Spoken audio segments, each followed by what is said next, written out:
الحمد لله رب العالمين وأصلي وسلم على نبينا محمد وعلى أهله وصحبه أجمعين أما بعد.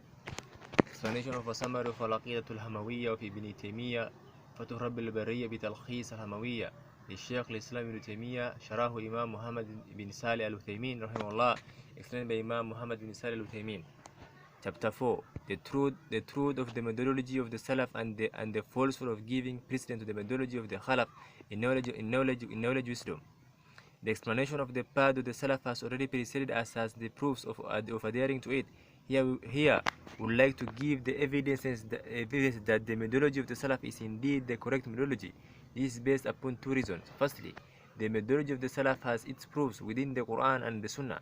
Therefore, whoever follows their way with knowledge and honesty will no doubt find that it is consistent with the Quran and Sunnah in general and in detail. For Allah revealed the Quran so that the people will reflect upon its ayat, acting according to them, if they were rulings, and believing in them, if they were information. Moreover, there is no doubt that the closest people to understanding them, believing in them, and acting in accordance with them are the Salaf. These ayat come in their own language and in their own time period. Therefore, they are definitely the most desirable people in comprehending them and the most upright in acting by them.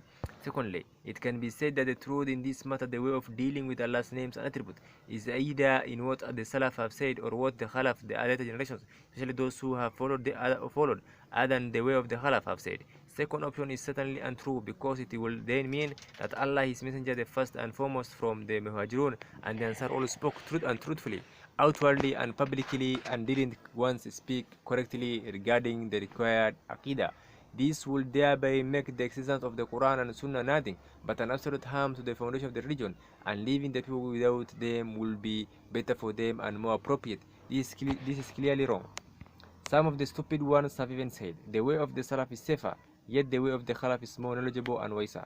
This statement originates from the two sources. 1. The Aqidah of the speaker, from what he has of corrupted doubt, it is that Allah has no real attributes that are indicated by the text.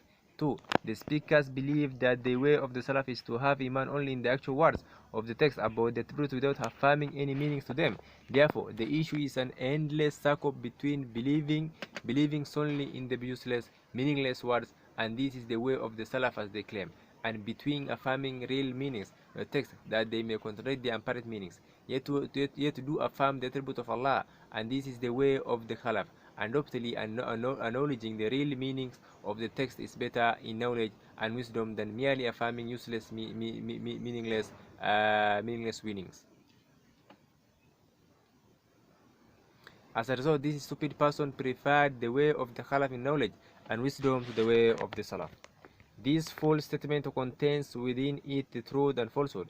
As for the truth, it is his statement, the way of the Salaf is safer, and the falsehood is his saying, yet the way of the Khalaf is more knowledgeable and wiser. This is false for many reasons. Firstly, it contradicts his first statement, the way of the Salaf is safer. If the way of the Salaf is in fact safer, then it must be more knowledgeable and wiser, because there is no safety except with knowledge and wisdom. Knowledge of the means leading to the safety, and the wisdom to follow those means. Therefore, it is clear that the way of the Salaf is safer, more knowledgeable and wiser. There is no way for this fool to deny this. Secondly, the Aqidah that Allah has no real attributes that are indicated by the text is false. Aqidah, because it is based upon corrupted doubts. The attributes of perfection are found for Allah based on the intellect, the sense, the fitra, and the legislation, the Sharia. As for the intellect proving the affirmation of Allah's perfect attribute, everything in existence has attribute and a characteristic, either attributes of perfection or attributes of divinity. The latter is not to be associated with the perfect Lord who deserves all worship.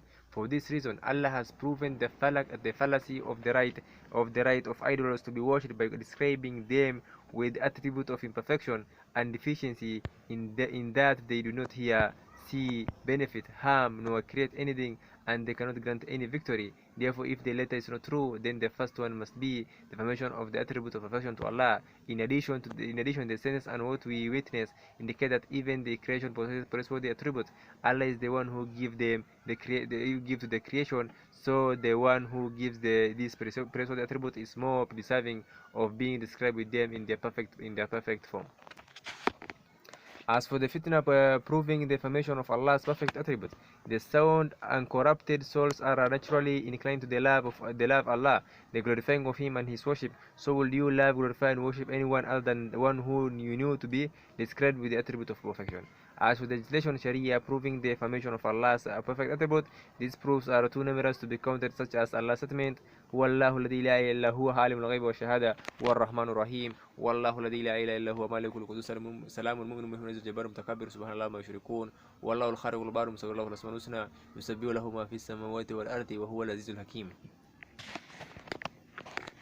Is Allah other than whom there is no God worthy of worship in truth, worthy of worship, no of the unseen and the seen. Is the most merciful, the bestower of mercy. Is Allah other than whom there is no God worthy of worship, the King, the holy, the perfect, the Rishwara, the overseer, the mighty, and the compeller, the superior. Resulted is Allah above whatever they associate with Him. He is the before Allah, the creator, the originator, the self-functional to Him.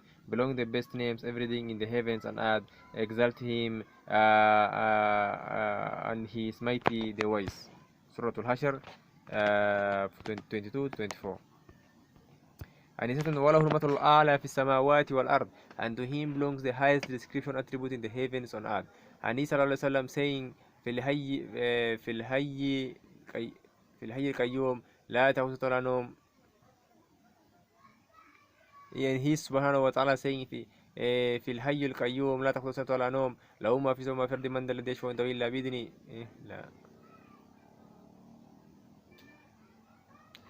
أيوه له ما في السماوات وما والأرض لا إله هو أيديهم وما خلفهم ولا الأرض من ذا الذي يشفع عنده إلا بإذنه يعلم ما بين يشاء وسع كرسي السماوات والأرض ولا يهد يحيطون بشيء من علمه إلا بما وهو علي العظيم حفظهما. لا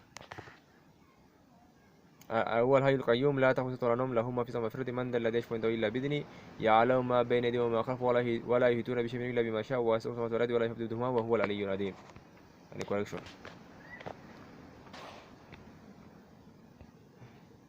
Allah, there is no God worthy of worship but Him, the ever-living, the sustainer and sustainer of all that exists. Neither drunkenness nor sleep overtakes Him. To Him belongs to whatever is in the heavens or on the earth. Who can intercede with Him except with His permission? He knows what is presently before them and what is after them, and do not encompass anything of His knowledge except for what He wills. His kursi extends over the heavens and earth, and preserving them does not tire Him, and He is the Most High, the Greatest.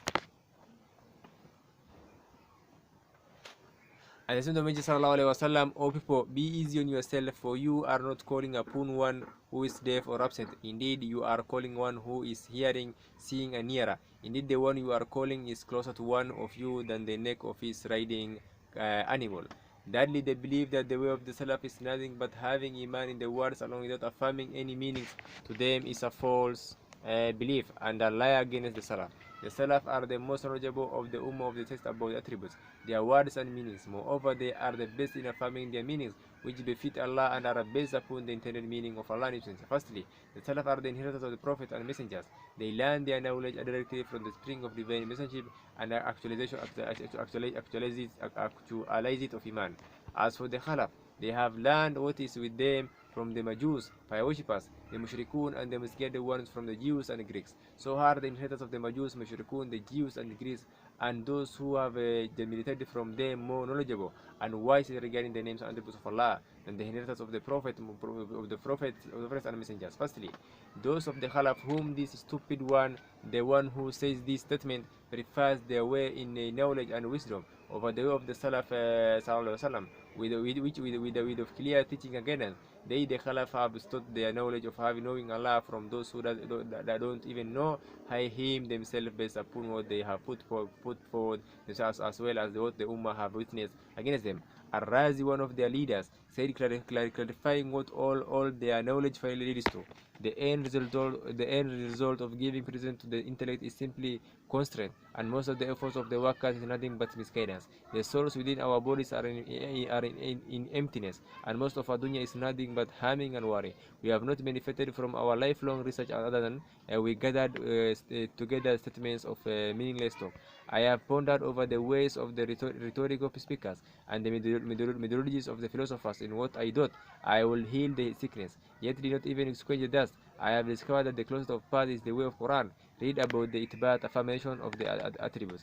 Ar-Rahman al-Arsh istawa, the most merciful rose over the throne, and he's saying, إليه يسجد الكلم الطيب والأمل الصالح يرفعه. To him ascends good speech and righteous work raises it. And read about the Nafi, negation. ليس كمثله شيء, there is nothing like him. And he's saying, ولا يحيطون به علما, and they will never encompass what he knows. And whoever experiences what I did will learn what I learned. So will the way of these confused people who have confessed against themselves of their misguidance and confusion be more knowledgeable and wiser than the way of the Salaf, who are the flag bearers of guidance and the lamps within darkness. Allah bestowed upon them of knowledge and wisdom that surpassed even the followers of the Prophet. They comprehended the actualities of Iman and knowledge, and all that which others gathered will not even make them similar to those the Salaf. So how could one conclude that the others among the Khalaf are superior to them? With this, it is clear that the way of the Salaf is safer, more knowledgeable, and wiser.